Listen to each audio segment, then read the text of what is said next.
দেখনি কেন আমার সে কঙ্কাল?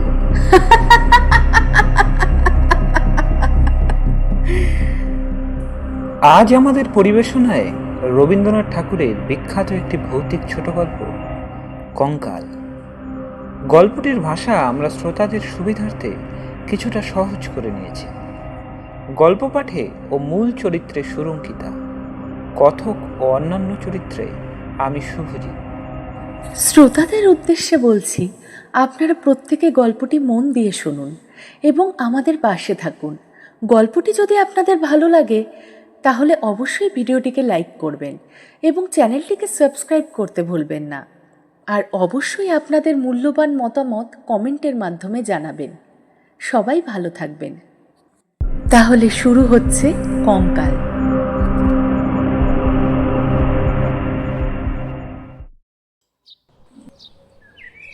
আমরা ছেলেবেলাকার 3 বন্ধু যে ঘরে একসাথে থাকতাম তার ঠিক পাশের ঘরের দেয়ালে একটি আস্ত নরকঙ্কাল ঝুলানো থাকত। রাত্রে বাতাসে তার হাড়গুলো খটখট শব্দ করে নড়ত। দিনের বেলায় আমাদেরকে আবার সেই হাড় নাড়াচাড়া করতে হতো। আমরা তখন পণ্ডিত মশাইয়ের কাছে মেঘনাথ বধ এবং ক্যাম্বেল স্কুলের এক ছাত্রের কাছে অস্থিবিদ্যা পড়তাম। আমাদের অভিভাবকের ইচ্ছে ছিল আমাদেরকে 7 তাড়াতাড়ি সকল প্রকার শিক্ষায় একেবারে পারদর্শী করে তোলে। তাদের সেই উদ্দেশ্য কতদূর সফল হয়েছে সেটা যারা আমাদেরকে জানেন তাদের কাছে আর প্রকাশ করা নিষ্প্রয়োজন। আর যারা জানেন না তাদের কাছে গোপন থাকাই ভালো। এর মাঝে অনেকটা সময় পার হয়েছে। এর মধ্যে সেই ঘর থেকে কঙ্কাল আর আমাদের মাথা থেকে অস্থিবিদ্যা কোথায় পালিয়েছে খোঁজ করলেও জানা যায় না। অল্পদিন হলো একদিন রাত্রে কোনো কারণে জায়গার অভাব হওয়াতে আমাকে ওই ঘরে শুতে হয়। অনভ্যাসবশত ঘুম হচ্ছে না। এপাশ ওপাশ করতে করতে গির্জার ঘড়িতে বড় বড় ঘণ্টাগুলো প্রায় সবকটা বেজে গেল। এমন সময় ঘরের কোণে যে তেলের ছোট লণ্ঠনটি জ্বলছিল সেটা প্রায় মিনিট 5 ধরে দপদপ করতে করতে একেবারে নিভেই গেল। এর আগে আমাদের বাড়িতে 2-1টা দুর্ঘটনা ঘটে গেছে, তাই এই আলো নেভা থেকে সহজেই মৃত্যুর কথা মাথায় উঁকি মারল। মনে হলো এই যে রাত্রি 2 প্রহরে একটি দীপশিখা চির অন্ধকারে মিলিয়ে গেল, প্রকৃতির কাছে সেটাও যেমন, আর মানুষের ছোট ছোট প্রাণশিখা কখনো দিনে কখনো রাত্রে হঠাৎ নিভে গিয়ে স্মৃতির অতীত হয়ে যায়, এটাও তেমন। ক্রমে সেই কঙ্কালের কথা মনে পড়ল। তার জীবিতকালের বিষয় কল্পনা করতে করতে হঠাৎ মনে হলো একটা জ্যান্ত কিছু অন্ধকারে ঘরের দেয়াল হাতড়ে আমার মশারির চারিদিকে ঘুরে বেড়াচ্ছে। তার ঘন ঘন নিঃশ্বাসের শব্দ শোনা যাচ্ছে। সে যেন কি খুঁজছে, পাচ্ছে না, এবং আরো দ্রুত বেগে ঘরময় প্রদক্ষিণ করছে।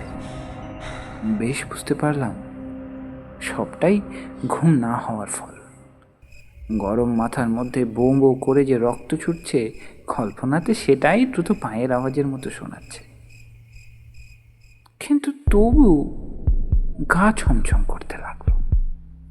জোর করে এই অকারণের ভয় ভাঙাবার জন্য বলে উঠলাম, কে কে কে? পায়ের আওয়াজ আমার মশারির কাছে এসে থেমে গেল এবং একটা উত্তর শুনতে পেলাম। আমার সেই কঙ্কালটা কোথায় গেছে সেটাই খুঁজতে এসেছি। আমি ভাবলাম নিজের কাল্পনিক সৃষ্টির কাছে অযথা ভয় পাওয়া উচিত নয়। পাশপালিশটা শক্ত করে খামচে ধরে চিরপরিচিতের মতো অতি সহজ সুরে বললাম, এই রাত দুপুরে বেশ কাজটি বের করেছ, তা সেই কঙ্কালে এখন আর তোমার কি প্রয়োজন? অন্ধকারে মশারির খুব কাছ থেকে উত্তর আসলো, বলো কি? আমার বুকের হাড় যে তারই মধ্যে ছিল।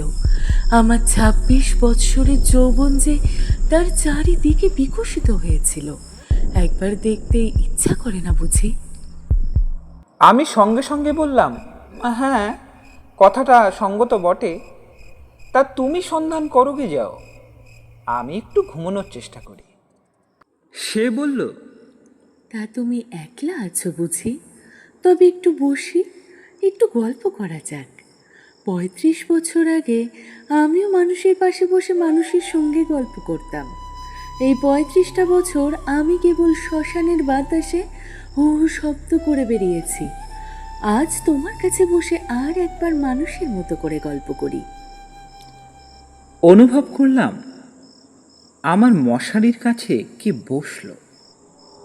নিরুপায় হয়ে আমি বেশ একটু উৎসাহের ভান করে বললাম, সেই ভালো, যাতে মন বেশ প্রফুল্ল হয়ে ওঠে এমন একটা কিছু গল্প বলো।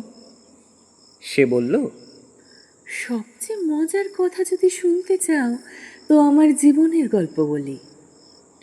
গির্জার ঘড়িতে ঢং ঢং করে 2টো বাজে। যখন মানুষ ছিলাম এবং ছোট ছিলাম, তখন এক ব্যক্তিকে জমের মতো ভয় করতাম। সে আমার স্বামী। মাছকে বড়শি দিয়ে ধরলে তার যেমন মনে হয়, আমারও সেরকমই মনে হতো। অর্থাৎ কোনো এক সম্পূর্ণ অপরিচিত জীব যেন বড়শিতে গেঁথে আমাকে আমার স্নিগ্ধ গভীর জন্ম জলাশয় থেকে টান মেরে ছিনিয়ে নিয়ে যাচ্ছে। কিছুতেই তার হাত থেকে পরিত্রাণ নেই। বিয়ের 2 মাস পরেই আমার স্বামীর মৃত্যু হলো এবং আমার আত্মীয় স্বজনেরা আমার হয়ে অনেক কাঁদাকাটা করলেন। আমার শ্বশুর আবার অনেকগুলি লক্ষণ টক্ষণ মিলিয়ে দেখে শাশুড়িকে বললেন, শাস্ত্রে যাকে বলে বিষকন্যা, এ মেয়েটি তাই। সেই কথা আমার স্পষ্ট মনে আছে। শুনছ, কেমন লাগছে? আমি বললাম, বেশ, গল্পের আরম্ভটি কিন্তু বেশ মজার। তবে শোনো। আনন্দে আমি বাপের বাড়ি ফিরে আসলাম। ক্রমে বয়স বাড়তে লাগলো। লোকে আমার থেকে লুকানোর চেষ্টা করতো বটে, কিন্তু আমি নিজে বেশ জানতাম আমার মতো রূপসী এমন যেখানে সেখানে পাওয়া যায় না। তোমার কি মনে হয়? খুব সম্ভব, কিন্তু আমি তো তোমাকে কখনো দেখিনি। দেখনি? কেন? আমার সেই কঙ্কাল।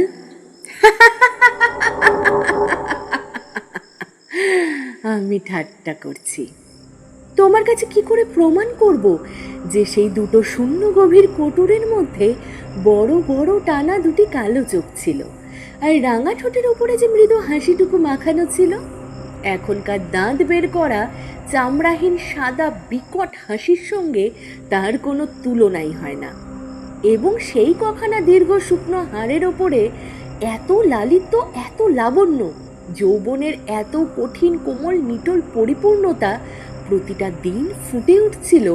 তোমাকে তা বলতে গেলে হাসিও পায় এবং রাগও ধরে। আমার সেই শরীর থেকে যে অস্থিবিদ্যা শেখা যেতে পারে, তা তখনকার দিনে বড় বড় ডাক্তারেরাও বিশ্বাস করতো না। আমি জানি একজন ডাক্তার তার কোনো এক বিশেষ বন্ধুর কাছে আমাকে কনক চাপা বলেছিল। তার অর্থ এই, পৃথিবীর আর সকল মানুষ অস্থিবিদ্যা এবং শরীরতত্ত্বের দৃষ্টান্ত ছিল। কেবল আমি ছিলাম সৌন্দর্যরূপী ফুলের মতো। কনক চাপার মধ্যে কি একটা কঙ্কাল আছে? আমি যখন চলতাম তখন নিজেই বেশ বুঝতে পারতাম যে একখণ্ড হীরা নাড়লে তার চারদিক থেকে যেমন আলো ঝকমক করে ওঠে, আমার দেহের প্রত্যেক মোচড়ে তেমনই সৌন্দর্যের ভঙ্গি স্বাভাবিক ঢেউয়ের মতো চারিদিকে ছড়িয়ে পড়ত। আমি মাঝে মাঝে অনেকক্ষণ ধরে নিজের হাত দুখানি নিজেই দেখতাম। পৃথিবীর সমস্ত উদ্ধত পুরুষের মুখে লাগাম টেনে অনায়াসে বাগিয়ে ধরতে পারে এমন দুখানি হাত। সুভদ্রা যখন অর্জুনকে নিয়ে দৃপ্ত ভঙ্গিতে তার বিজয়রথ বিস্মিত 3 লোকের মধ্যে দিয়ে চালিয়ে নিয়ে গিয়েছিল, তারও বোধ করে এরকম দুখানি নির্মেদ সুডল বাহু, রক্তিম করতল এবং লাবণ্য শিখার মতো আঙ্গুল ছিল।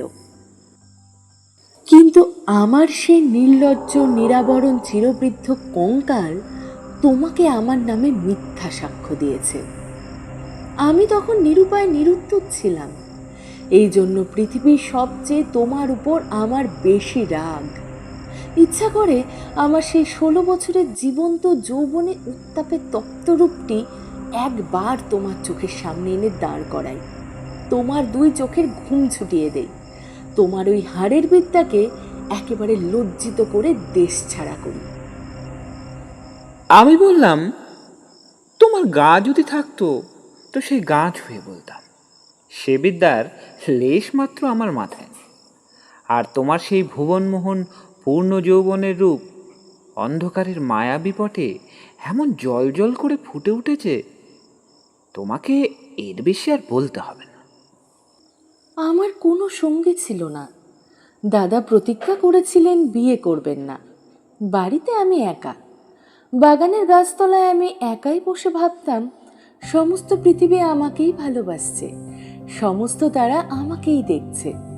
বাতাস বারবার দীর্ঘ নিঃশ্বাসের বাহানায় পাশ দিয়ে আমায় ছুঁয়ে যাচ্ছে, এবং যে ঘাসে পা দুটি মেলে বসে আছি, তাদের যদি জ্ঞান থাকতো তাহলে আর একবার অজ্ঞান হয়ে যেত। পৃথিবীর সমস্ত পুরুষ ওই ঘাসগুলোর মতো দল বেঁধে চুপটি করে আমার পায়ের পাশে এসে দাঁড়িয়েছে, এরকমই আমি কল্পনা করতাম। মনের মধ্যে অকারণে কেমন যেন একটা কষ্ট হতো। দাদার বন্ধু শশীশেখর যখন মেডিকেল কলেজ থেকে পাশ করে আসলেন, তখন তিনি আমাদের বাড়ির ডাক্তার হলেন।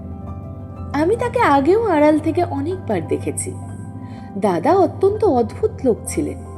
পৃথিবীটাকে যেন ভালো করে চোখ মেলে দেখতেনই না। সংসারটা যেন তার পক্ষে যথেষ্ট ফাঁকা নয়, এই জন্য সরে সরে একেবারে ধারে গিয়ে আশ্রয় নিয়েছেন। তার বন্ধুর মধ্যে এক ওই শশীশেখর। এই জন্য বাইরের ছেলেদের মধ্যে আমি ওই শশীশেখরকেই সবসময় দেখতাম। এবং যখন আমি সন্ধ্যাবেলায় ফুল গাছের নিচে রানীর মতো বসে থাকতাম, তখন পৃথিবীর সমস্ত পুরুষ জাতি যেন শশীশেখরের মূর্তি ধরে আমার পায়ের কাছটায় এসে দাঁড়াতো। শুনছো, কি মনে হচ্ছে? আমি শ্বাস ফেলে বললাম, মনে হচ্ছে শশীশেখর হয়ে জন্মালে বেশ হতো। আগে সবটা শোনো। একদিন বৃষ্টির মধ্যে আমার জ্বর হয়েছে। ডাক্তার দেখতে এসেছেন। সেই প্রথম দেখা। আমি জানলার দিকে মুখ করেছিলাম। সন্ধ্যার লাল আভায় রুগ্ন মুখের বিবর্ণতা যাতে ঢাকা পড়ে। ডাক্তার যখন ঘরে ঢুকেই আমার মুখের দিকে একবার চাইলেন, তখন আমি মনে মনে ডাক্তার হয়ে কল্পনায় নিজের মুখের দিকে চাইলাম। সেই সন্ধ্যার নরম আলোয় কোমল বালিশের উপর একটি ক্লান্ত ফুলের মতো মুখ। অসংযমিত চুলের রাশি কপালের উপর এসে পড়েছে এবং লজ্জায় নামানো বড় বড় চোখের পাতা কপালের উপরে ছায়া ফেলছে। ডাক্তার নম্র মৃদুস্বরে দাদাকে বললেন, একবার হাতটা দেখতে হবে। আমি চাদরের ভিতর থেকে ক্লান্ত সুগোল হাতটি বার করে দিলাম। একবার হাতের দিকে চেয়ে দেখলাম, যদি নীল রঙের কাঁচের চুড়ি পরতে পারতাম তো আরো বেশ মানাতো। রোগীর হাত ধরে নাড়ি দেখতে গিয়ে ডাক্তারের এমন ইতস্তত এর আগে কখনো দেখিনি। অত্যন্ত অসংলগ্ন ভাবে কাঁপা হাতে নাড়ি দেখলেন। তিনি আমার জ্বরের তাপ বুঝলেন। আমিও তার অন্তরের নাড়ি কেমন চলছে খানিকটা আভাস পেলাম। বিশ্বাস হচ্ছে না? আমি বললাম, অবিশ্বাসের কোনো কারণ দেখছি না। আর মানুষের নারী সকল অবস্থায় সমান চলে না। এরপর আরো 2-4 বার অসুস্থ ও তারপর সুস্থ হলাম। ধীরে ধীরে দেখলাম আমার চিন্তায়, আমার কল্পনায় পৃথিবীর কোটি কোটি পুরুষের সংখ্যা কমতে কমতে ওই একটিতে এসে ঠেকল। আমার পৃথিবী প্রায় জনশূন্য হয়ে আসলো। সেই পৃথিবীতে কেবল একটি ডাক্তার এবং একটি রোগী অবশিষ্ট থাকলো। আমি গোপনে সন্ধ্যাবেলায় একটি বাসন্তী রঙের কাপড় পরতাম। ভালো করে খোপা বেঁধে মাথায় এক গাছি বেলি ফুলের মালা জড়াতাম। একটা আয়না হাতে নিয়ে গিয়ে বাগানে বসতাম। কেন? নিজেকে দেখে কি আর পরিতৃপ্তি হয় না? সত্যিই হয় না। কেননা আমি তো তখন শুধু নিজেকে দেখতাম না, আমি তখন একা বসে দুজন হতাম। আমি তখন ডাক্তার হয়ে নিজেকে দেখতাম, মুগ্ধ হতাম, ভালোবাসতাম এবং আদর করতাম। অথচ প্রাণের ভিতরে একটা দীর্ঘ নিঃশ্বাস সন্ধ্যার বাতাসের মতো হু হু করে উঠত। সেই থেকে আমি আর একলা ছিলাম না। যখন চলতাম চেয়ে দেখতাম আমার পায়ের আঙ্গুলগুলি পৃথিবীর উপরে কেমন করে পড়ছে। তারপর ভাবতাম এই পদক্ষেপ আমার নতুন পরীক্ষার্থীর্ণ ডাক্তারের কেমন লাগে। দুপুরবেলায় জানলার বাইরে ঝাঁ ঝাঁ করত, কোথাও কোনো সারা শব্দ নেই। মাঝে মাঝে এক একটা চিল অনেক দূর আকাশে শব্দ করে উড়ে যেত।